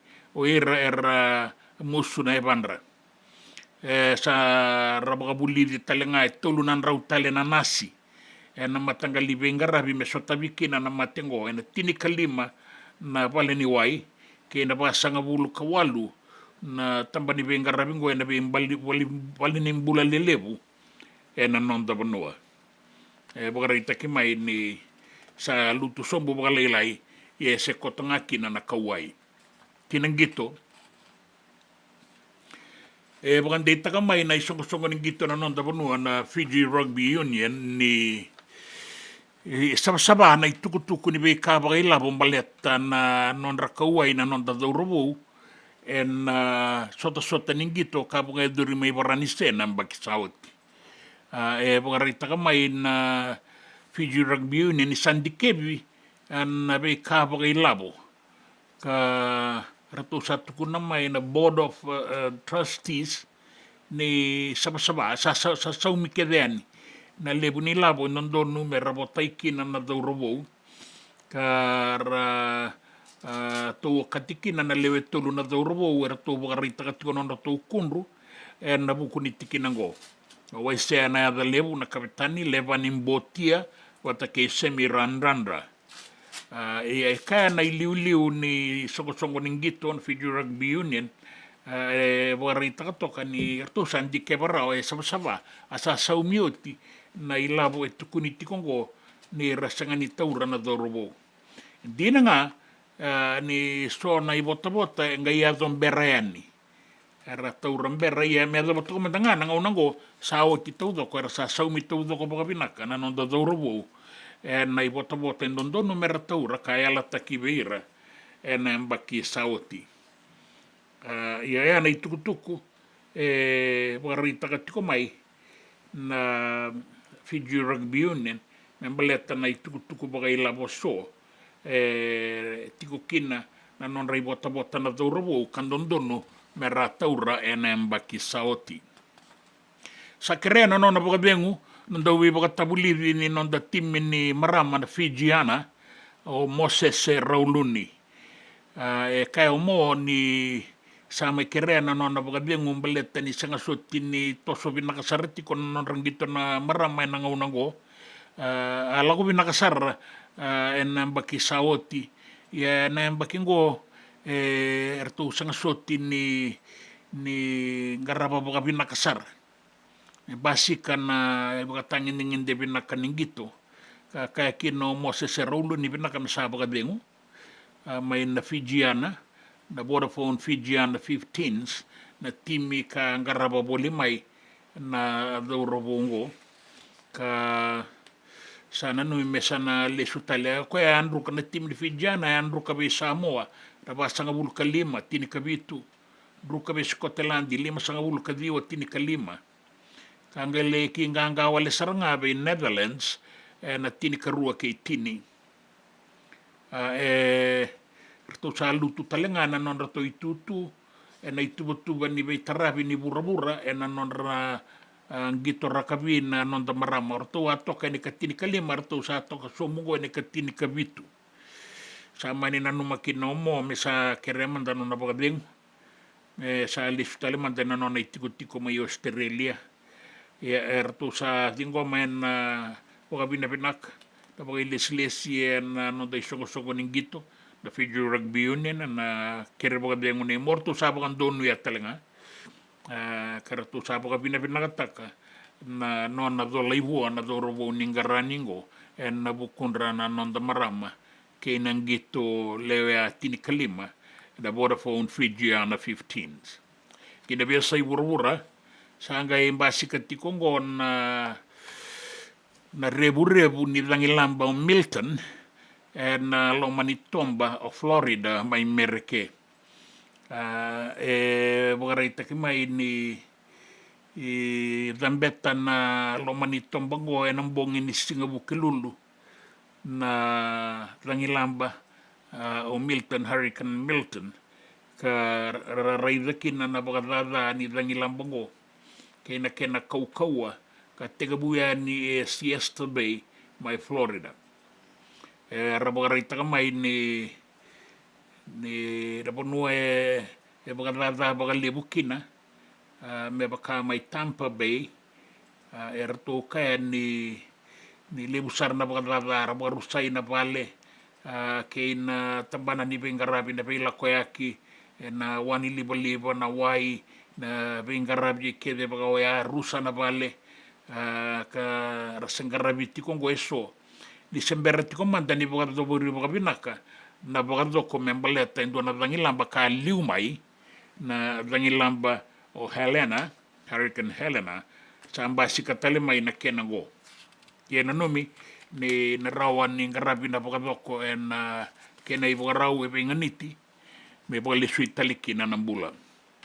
Kinanraki, me baba non da banua en bongen daindai kay nakininraki mamada koto dila tiko na singa kata-kata sare na sona ngauna na kabi beibuki kina na matani lange mana tokalau kina tokalau waliku kana rawan ni tau kina nauda non da banua na uku na kena loloa kabi ngai tau na kena uda deba kei bitilebu baka kina na bua suba kena usori baka kina esa baka kina waliku kei tailebu na atu ya sawa na atu mamanuda mai serua na mosi na itasiri ra na sana lau lo mai viti na bei bonua taleso na sana itolu mai na waliku na deba kei mbua na toka lau kei maduata na sana da kaunrobe kena be atu anu me tega mai di kombia ki nangelelebu ki lau dala bata ke tabe uni ado ki adata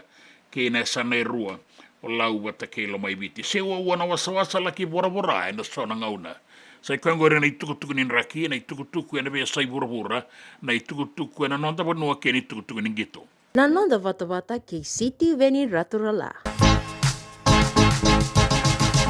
Rutaya benele wani lutu ya rutaya belo mani banua na banua tabana banua na lo mani kormo na butule rutaya be se badiya be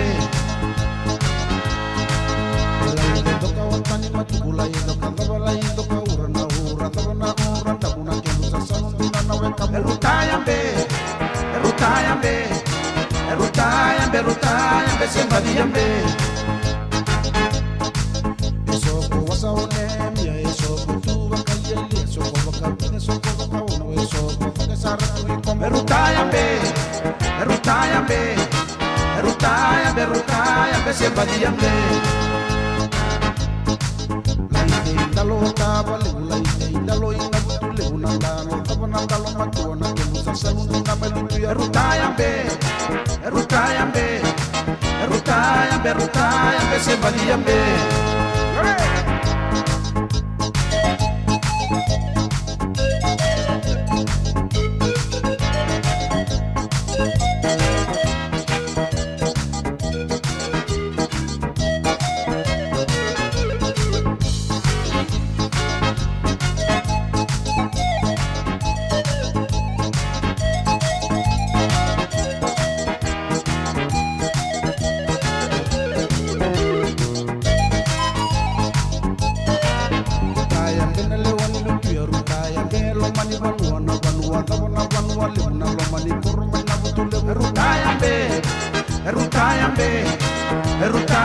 Rutaya be se badiyambe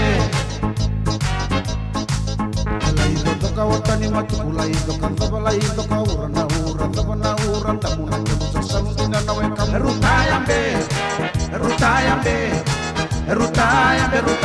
be se badiyambe Eso wasa onemia eso tu bakalia ilia eso bakabida eso bakawono eso takesara tu iko rutaya be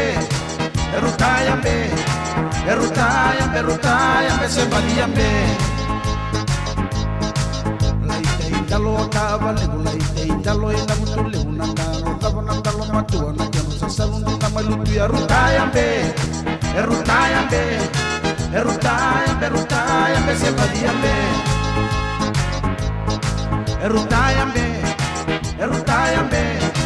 rutaya be se badiyambe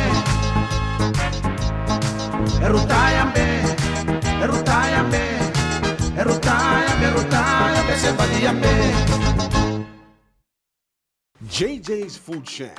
Etigo que adquire na kankana boga bitki me bakana kokonda. Lobo benga ni ngai kani do itu na bundi nan dalos e tabioka. Na kankana boga langi me bakana steak baka loka kena coleslaw. Wee! Na karitoa sa wadha badina na kani kana. Kay tigo talanga na to specials and the lomani madawa. Dau tamba na Facebook. Na doi ni tiwa ya na bani manray pai kay na bungatale. Go na JJ's Food Shack. Viu Valley mo Billie Jean Street, Santa Rosa, California. Karotal nga nito dili mo yang may Santa Rosa, may ato sarani kinavato. Giritirto sana kinavitu sa mabitu tolo dio tolo dundu limono. JJ's Food Shack, Santa Rosa, California. Me volia back in dono ng life insurance policy? Nakakil ni Turtan, nakatil kami ito ni Akostita na 2022. O sangkir ta kasarabiri ni tauna. Kami nga ya, kinamaga siya nga ya, salah ko man check. Sangat tali ni pera, sangat sarangan ni pera palinlay. In time sarangan may. So ang kaliwara ka talaga tuntawaran ko. Kuwertong ko. O saya lo bengo kami binasa. Iyo, o yasar nga na buna, raw sara, sa tiko na pepa sesenga. Bulo binaka se tobi mate. Kambani duan nga kana soma may na claim na lom ni rosa nga bulu kavana ua keada na lenga nisa yang baki rowo tina policy. Text mai kina wasa eva walu ba dua tolu walu lima ena kena ituku matai lalai. Oya na wasa eva walu ba dua tolu walu lima. Na nonda bata-bata, kay City Veni Raturla.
Ongo na rongo may bala ni Songo and a radio bulando vata San Francisco.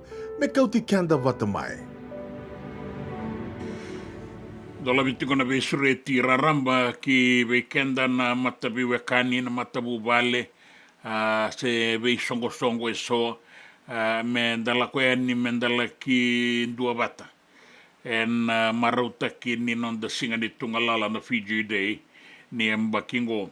Ertun di bagati con ONO Foundation USA bagaidori na bagarombuka nomuni nangaunang tangaunay ke Santa Rosa San Francisco ke na bagaraway na tinikaruan ni Sing bagarombuka bagaraway na tinikandua tinikaruan ni Singa na bulang ko na mo ni madaw ngango na Sonoma County Fairgrounds, Santa Rosa, California. Ni ibang baut ni sebida to na baga tunulo se boto kan go we kemuni na bia bolia na muni baga tunulo muni lay baga ngata ka bitu nan raw endua na bola se na stol me rawan ni oni laki baga ngata ka kina na no muni ngau na ngalala ni marau na songo mai kya ke baka senga bulta ikin nakakana ke baka bia bulta kin nakakana me ngai laki kirikin na tambanan nimbula na Department of Health Services Sonoma County taliboningo vitu saiba vitu 515 asio ni vetartar ke avenisa na itini na taliboni vitu ndua ba vitu saiba rua saiba ba se ni bola ngani email and fijidayusa@yahoo.com. Kena tuku matailala irto na tiko kinan Fiji National Provident Fund na company ni baka tuku na Digicel matambosa ningele maroroi tau Kailan Trust Board Unit Trust of Fiji Sole Fintech Fiji Trade Commission na Fijian Holdings Unit Trust kay na ministry ningele ni matanitu. Ni kay bitu ni takayani. Do tadi na bisuritingo kin na Fiji Runway Resort Gala. Na singa bugaraway na Oktoba na ikarua sanga bulu kawana ni singa. Mena 5 na kabi kinatini kandua na mbongilebu na Caneros Resort and Spa na basa ibabawalu Sonoma Highway and Napa. Turuduru donan raw basa nga bulu kalima ng $2 na wakatiko kina na ibagay kabi tulun na itamba ibagay kabi na baga raw takingo kay na ngono mendua na awa baga ray kina na solibuki kina baga ray takisulu na munito karangay na isulo ni kilani na binganiti kay na songo no kemuni na tiko kina erto na tiko talanga kina na Tourism Fiji bata kina radio bulan dua bata do tala na besureti katalau masu ni songo lotu ni ANCF cell number 2 mo ni na sotani ka walu ni singa ni bola Oktoba sa reo titikongo ka sanuita kinyo ni sa kumuna raw kina na ve kauni na numa moni rawa tambeleta na nomoni lako moni le sarava talemanda na wanga ne noa. En so tale na songo e boga edoriti kongo en marauta kini tungalala ni viti en boga edoriki na rakabi veitara wata ken volleyball veiwaki kene bale veidorumaki turanga kena marama. Yani katini kandua kene katini karua ni Oktoba and Sonoma County Fairgrounds Santa Rosa. Na sota ningito me baleta na rakabi be tara se be imbusi en sota go en boga edoritiko en kenarara ya monile register ili manan $1 na timi ke bakanga na rawata tulu na $1 nandola o sangani kila tulu na $1 di viti se merke en Sonoma County Fairgrounds Santa Rosa ne katini kandua ne katini karua ni Oktoba. Be bunga marutaki ertuna tiko kina na Czechia Island Breeze na iduruduru ya $5 gale bagani kaya nambutukai na nonra be CCV talenga na lubenda na Kachi Dance Group ertuna be bunga marutaki kina watake DJ Watson. Na Ambassador Night na bagay ne katini ni Oktoba sa reo ti talembanga na kenango sige ba ka utiko mengo na kenay tukutuku ya ne katini ka ruangan ni Oktoba na bagay tiko kina na President's Awards Night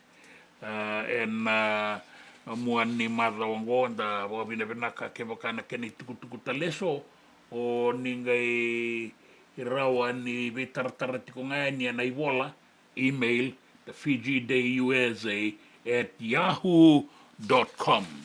Sa kwengo rin rongo may nabali ni songo. Na nonda bata-bata, kay City Veni Raturla.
Senga dina ni kara rawa na dhaka wakakekiwa. Ia endona kainda wipu ke kawaka mamanta takatuna bengaravi o ia ke tuna kenda toka kana. Leika na dalo na bisikete na reo bata na sunbells e tinimbulu makau. O kenda tona senga tiko ni driver se senga ni wakamotoka kanda u dren na tutu beto seaki. Erto satu wakarau na Divine Pacific Food Mart mai Sacramento merto taladeani na nomni boli-boli. Rawa sara.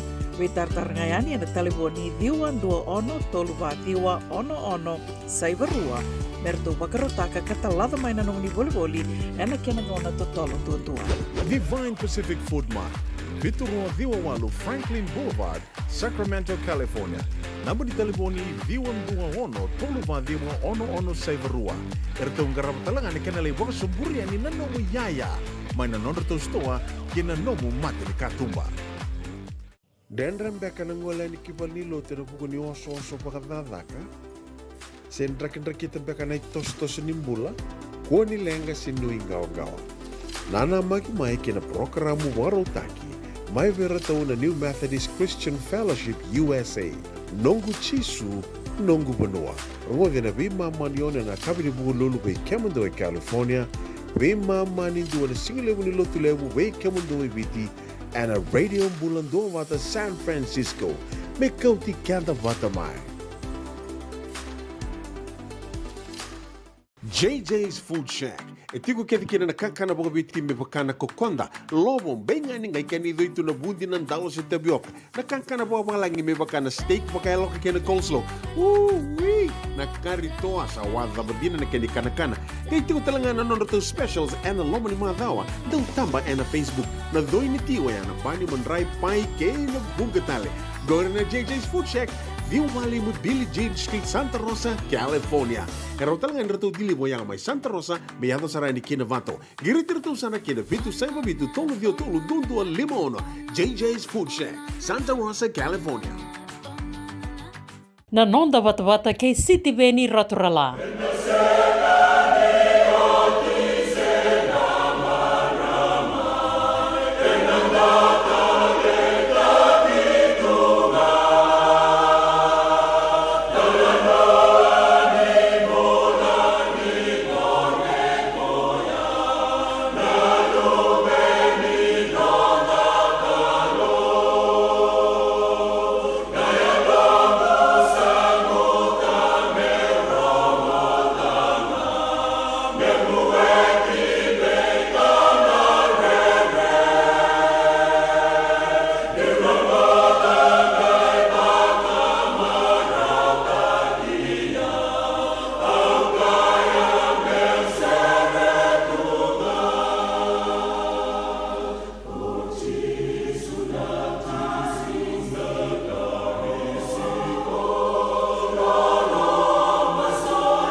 Ilanda na kaure de chungona ba wele. Go. Sa ba wele tak kendo setan ni nada mungo. Nada mungo. Ai do sa ngaluchi. Nada mungo. Telepon may be. Telepon din nga ni telepon kondon di ba singa ni setan sa solibiken. Asenga na kango sa asenga ng bula. Yali nga na telepon ni wow saya ni ng bula. Ya kaya kaya liu chisu. Sindo na ka. Mekuak unya yali ni tu telepon. Benar apa? Telepon na ka chugulum telepon. Lagu chunga na phone, lagu chunga na Facebook, lagu chunga lebu na ka. Ngai bango chunga na linga mo zawiri chunga bango, zawiri chunga zawiri. Lebu ni zawiri na linga mo bango na numa iko talanga na zawiri wiri chunga. Toto wiri mabakana ramulili. Tapo bina kapoka lebu ini tala Lal Muhammad. Yana yoti nona da weekend na singenda inda. Bina kapoka lebu star na nomuni tuku na tala. Pina boleh talanga sa baka uti bata kaiti ko na ilolo mana nomuni korni basu ena tota estate mai bonomba labu. Pina kapoka lebu na bingarabi ena lo mani maza wango. Gendua na sere ni na numitiko kinastino tokona. Pina kapoka lebu na bina numitiko mai serambure toto kapoka uti na sere bibina kani bingarabi lola madiria wayani ena nomuni bono ebiti sa lola matalitunga ni be kemuni serambure binaga lebu na bena nomi binaga talenga lebu na be shamati tiko mai langi tu biani binaga lebu bula binaka mai tau toto anda bengarabi iyo binaga lebu na be shamati tiko mai na singa lebu ndai songo da banda na noma menda na kita na muani mazongo nuitaki ni na katoanga buai na nonda sasanga ena be bonua enda ndui tiko kinang go na radio bulan dua bata San Francisco kauti kenda batamai.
nambua ni lomay nambua ena itukutuku ni sili-sili may matay suba bunga bike mo ni oni nanuma mo ni na yado sarati ko ni kina ena mua ni mada ongo ngobulo binanga di baka takakana ena loma ni tembara ni bula binaka na kanda to suti ko non tanga una ni bororongo en dan rongo talenga na ilutanga ni tukutuku ena non da banua ke na be sai burabura iberninga baka da bari baka binaka tiko ni na non da bingarabi en ruana kaloko na ngauna viti na kaloko en non da ngauna ke Santa Rosa California da baka binaka tiko kina baka lebu en da sana bororongo manda be kobula una isi matiwai e o tio tini takitaki mai na tamadaga ni visa ni berni rongo di na tukutuku ena non da banua Amba ki leila ye kudu indona kisi ki tungaraba. Dorubo amba ki lima ye kudu bandona ngone lewa amba ki tolu bula walu. Ke awan yandra wale ngana buvale. Ena buku wale ngani kudu eba ka edoria ena kanga rosa raba. Sa ibaka wele tu ne luvenda na talevoni. Pe membole ki anda tiku ki nalawa itu kuno kwa amba ki tin ka walongone ngai tarato ndo na talevoni mesaraba. Me ba Facebook, me ba Instagram, me ba TikTok, Twitter, or anything to do with social media. Ke saba social media ngone na lawa itu kunitigo ko ya mo kila na nona password. Ke mbasuko na lawa ngone using the social media, se ya lendo na ngone, lebuti ko na mispa nindo ya lendo na ngone ngone kuniki na gekome vikito. Wana sexual offenses and child abuse. Ia ke baka ke to reida na buni mbasuki ni lawa ya asenga ni andrabo nano tata. Keito na ronyo bebesu. Na kisi ko na ngone leila ye kudu ya na baki tolu bula walu, etadi na leila inga. Na talebon nei de non roi baka wele na nei nau, na nei mbumbu.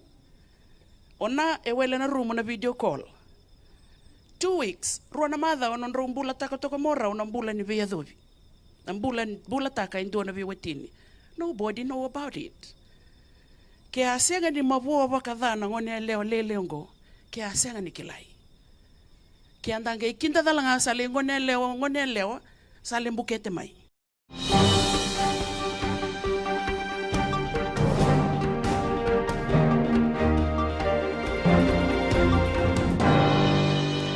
Ai ulutanga ni tukutuku ena non da banua.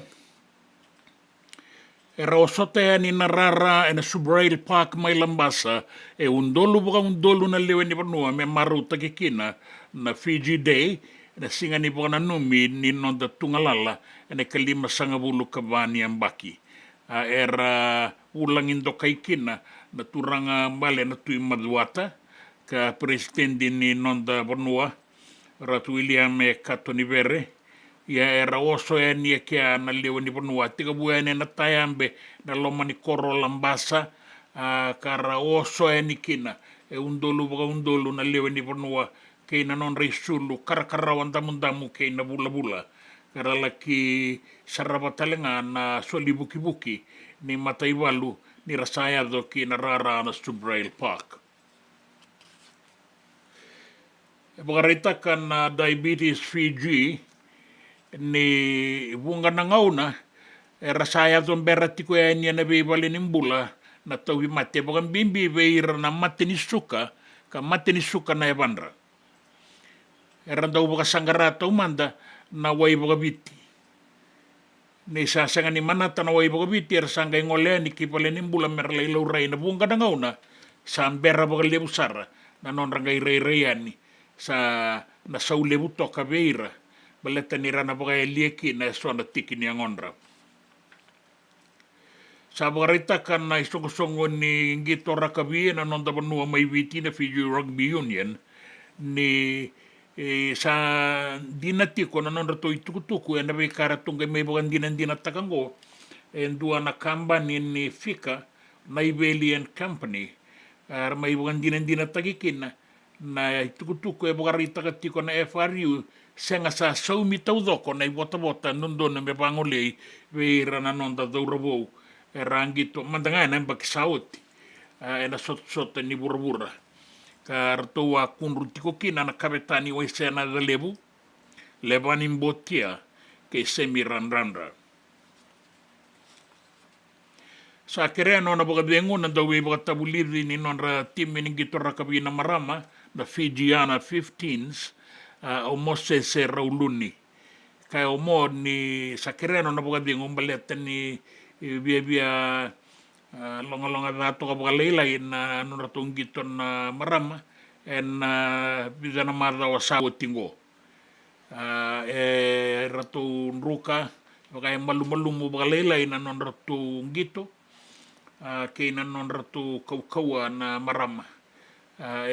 Buka rita kimai ni Andru kamanda be Samoa na pasanga bulu kalima tini kavitu. Andru ka be Scotland 5 kadio tini kalima. Kanga inganga be Netherlands en kay tini karua wata kay tini. Sa ngai wakila iti kongo ena be sa iburubura na itukutuku ni Langilamba Hurricane Milton ni Zambeta ni Natomba mai Florida en bidana singa saoti. Mai siesta ki ka borita ki mai kina ni Zambe na Langilamba ki bonua mamada na singa bukelulu kena kabini bukelulu sa tika bulamba na Langilamba ngo sa kay nanda ku ale mandanga na mada urua saoti en 2 tale na Langilamba o Hurricane Helene ini semberti ko ni boga dori boga binaka na boga doko membaleta na kenoya sa lamba talengo Hurricane Milton kina itukutuku ni raki Nraki na nonda panua en chingalebu en daindai la kia dopati ko en nambongi en uku na lolo ni tau nau da na kabi en alo mani singa ngo en mama dan raki mama da dila binagati ko na singa en na bebu kia kino na matani bange mai na tokalau ki na tokalau woliku seu na wasa roni bora na sona ngauna ia na nraki me da bonambongi lebu en daindai en deba ke biti lebu na bua suba ke no sori na bua liku ke tai lebu na atu ya sawa na atu mamanuda se rua bata ke na mosi na ita siri o ra o lau bata ke lo mai viti nraki batanga seu wana wasa ukuna lolo na ngai tau na uda na kabi kana roni kuru na bonua na sona ngauna ka baga reita ki tiko mai ni na roni tau bisar na uda na sona ngauna ka baga buna na doka nindo mbui sena walubu. Bedo batiko ni na bongi lebu en daindai en bebi wukia ki na matani rangi tokalau batake na tokalau woliku en nonda banua se wawa ka bora na wasa. Sai kwengore na itukutuku en nonda banua na itukutuku en be sai bura na gito ke nan raki. Na nonda bata ke siti veni raturla.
Sana suka na loli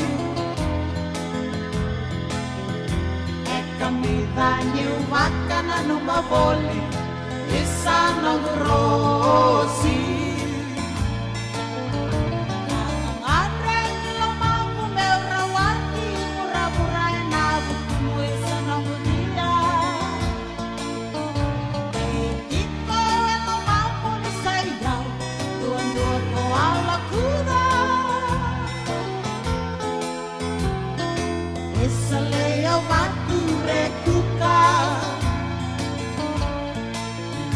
vendelana kena kena vembuda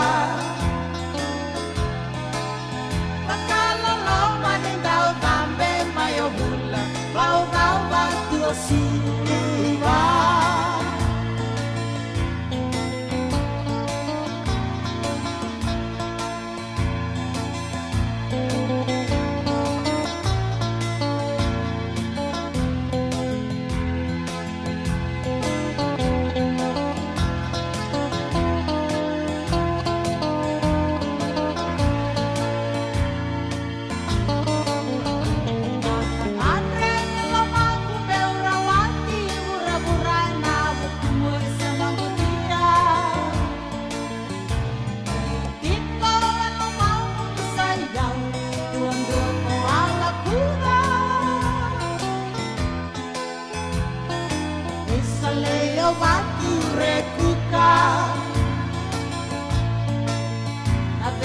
Lana kena kena vembuda Makala loma dindau tambe mayo hula Bau bawa tua siwa Makala loma dindau tambe mayo hula Bau bawa tua siwa Makala loma dindau tambe mayo hula Bau bawa tua siwa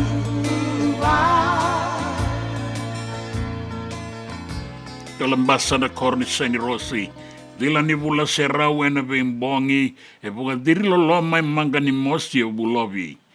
E dua na songa na vuga duriti ko na kabisaranga ni kua. E Santa Rosa, sa vola ka saratongo na vitu na kaloko, voe wano na miniti me vitu, e na vuga duriti ko na songa na kabi ni kua. A songa ni vuga na numini non da tungalala na Sonoma County Fairgrounds e Santa Rosa. E ratu na bingarabikina na Ono Foundation Project ka na bagay dori na songo warita katiko ni na kabisarangan ni kuwa wambote ni sa kilatiko ulangin do kay kina ratu ilisoni bu indraketi na nonda mata kina mata ni tu Amerike en maindua na nona itabi o ti ratu nangai bagay tabi talangan US Fiji Investment and Savings Drive ratu na bagay tabi kina o ti sana gay bagay dori en duan na taro bata kena isaw duan na bitarungi nga na bagay dori kya o ni na biya kilaki na esto na kambaleta na bagang bulay labo na bagat tumbuy labo ni lebu sarati ko na ilabo sa roti ko may keri meron ni bagat durumi sa laki maroroy beiran na kenandaw ni Taytay Waki kartu na biang garabiti ko yan kinang na Fiji Investment and Savings and na bagay duriti ko na kenasongo me baga na numitalengakin na nonda tungalal sana watiti ko na ngada ni biang garabi kedea sana nga isongo na nonda songo en ambong inda ne biya songo tiko yan yan tini na kaloko bi kem ni nga ibiya lito soya ni nga lito sa seranga ni meza bo nga una o ni sangay baga barakina baga binaka na songo ni mara ungo ia binaka boleh sa nanong mame sa tatawi ke na buku ke rau bula binaka langi tu viani binaka boleh tau binaka boleh Sarastino Tokona Serambure Didiriawa arnayan rakai binaka boleh bunda bingarabi enta nangai sota tiko ena dua nangauna wale nga maingo marauta kana muani madawa bula binaka semitile sumai Solomoni ni bula binaka Eliabi Kainongu arnayandra gonga na Bay of Plenty Rotorua New Zealandi ilaitia tama imbeka dola binana mo bula binaka kay ratu na matelo lawan ni Tokaingali Wise turangaweka wanu ini binaka tueningo na Sabu Secondary School Sabu ito ba nang tangaw na kataraba ni Kalungata ni Samode.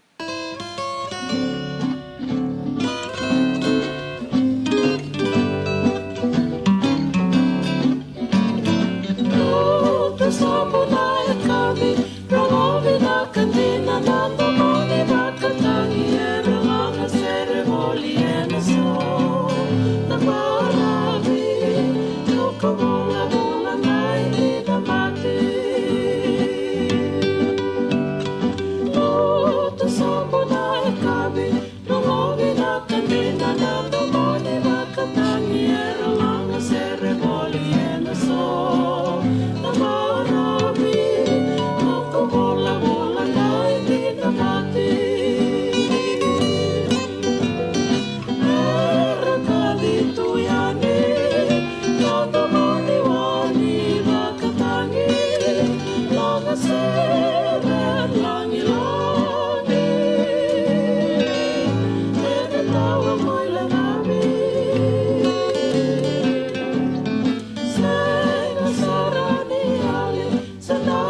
Nanda Wata Wata ki City Veni Raturala and Radio Bulan Dua Wata, San Francisco. Me Kochi Kenda Watabai.